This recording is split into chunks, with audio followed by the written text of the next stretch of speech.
C'est dans cet esprit que je réaffirme devant vous et devant la nation ma détermination indéfectible à continuer à servir la République démocratique du Congo, à protéger l'intégrité de son territoire, à défendre la dignité de son peuple et à ouvrir pour nos enfants un avenir de paix et d'espérance.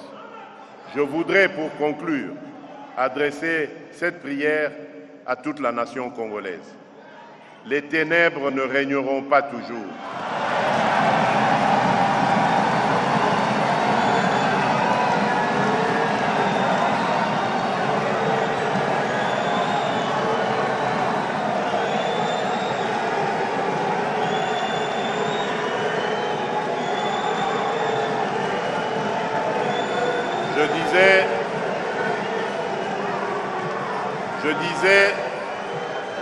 Je voudrais pour conclure adresser cette prière à toute la nation congolaise. Les ténèbres ne régneront pas toujours.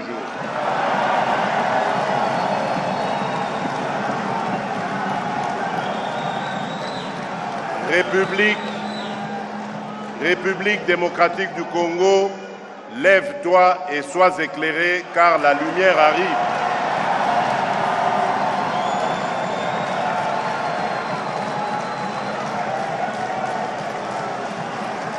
Que vive la République démocratique du Congo, que Dieu bénisse la République démocratique du Congo et son peuple. Je vous remercie.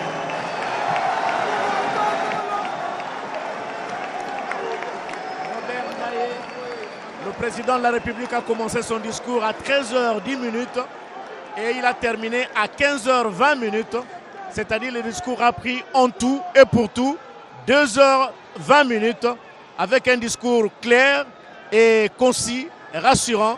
En tout cas, discours interrompu à tout moment par les tonnerres d'applaudissements à l'instar de ce qui vient de se passer quand le président a dit « Les ténèbres ne régneront pas toujours ».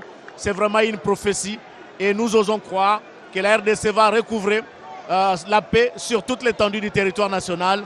Giscard Koussema, qu'est-ce qu'on peut retenir de ce que le président vient de prononcer comme discours?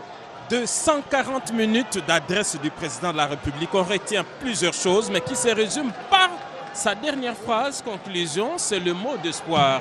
Lorsqu'il dit « les ténèbres ne régneront pas toujours », la République démocratique...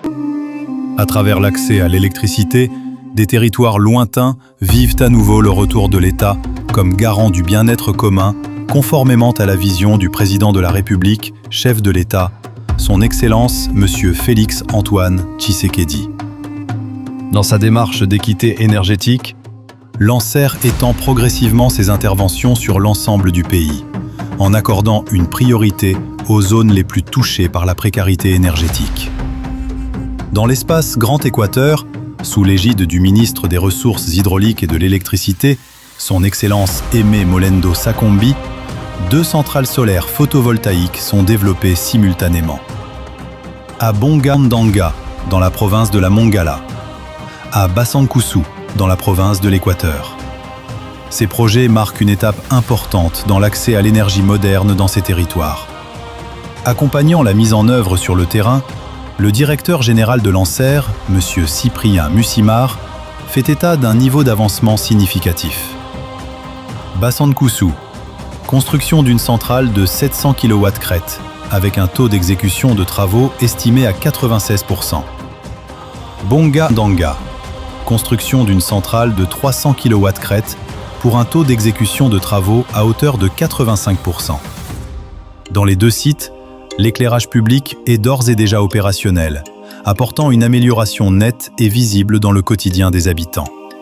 Là où la nuit avait longtemps occulté les rêves des communautés, se lève désormais un jour nouveau. Et là où l'accès à l'électricité est restauré, c'est le retour de l'autorité de l'État qui est rétabli. ANSER, pour un nouveau jour sur la RDC.